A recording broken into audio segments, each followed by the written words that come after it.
বন্ধুরা, তোমরা সবাই জীবনে কখনো না কখনো স্পাইডারম্যান মুভিটা দেখে ফেলেছ, কিন্তু জানো কি, এটা দেখতে যতটা সহজ, বাস্তবে শুটিং সিনগুলো কিন্তু অনেক কঠিন হয়ে থাকে। স্পাইডারম্যান শুটিংয়ে অভিনেতাদের ঘন্টার পর ঘন্টা হারনেস বা কস্টিউম পরে উল্টো দিকে ঝুলে থাকতে হয়।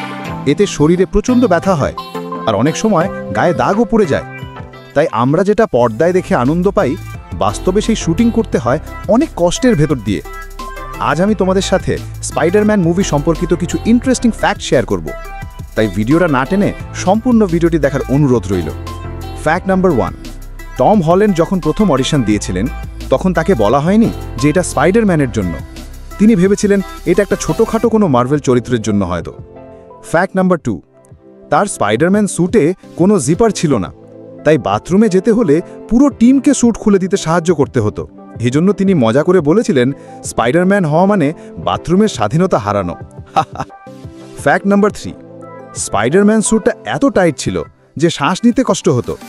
একবার শুটিং চলাকালীন তিনি মাস্ক খুলতে না পারায় আতঙ্কে পড়ে যান। পরে টিম এসে তাকে সাহায্য করে মাস্ক খুলে দেয়। কখনো কখনো শুটিংয়ের সময় মাঝে মাঝে চোখ ঘুরে তিনি প্রায় অজ্ঞান হয়ে যেতেন।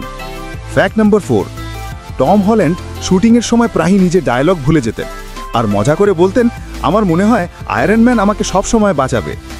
ফ্যাক্ট নাম্বার 5, টম হল্যান্ড ছোটবেলা থেকেই স্পাইডারম্যানের বিশাল ভক্ত ছিলেন, আর আজকে নিজেই সেই চরিত্রে অভিনয় করছেন। এটা তার কাছে ছিল সত্যি ড্রিম কাম ট্রু। তো বন্ধুরা, স্পাইডারম্যান মুভি দেখতে যতটা মজার লাগে, এর শুটিং কিন্তু ততটাই কঠিন আর ঝুঁকিপূর্ণ।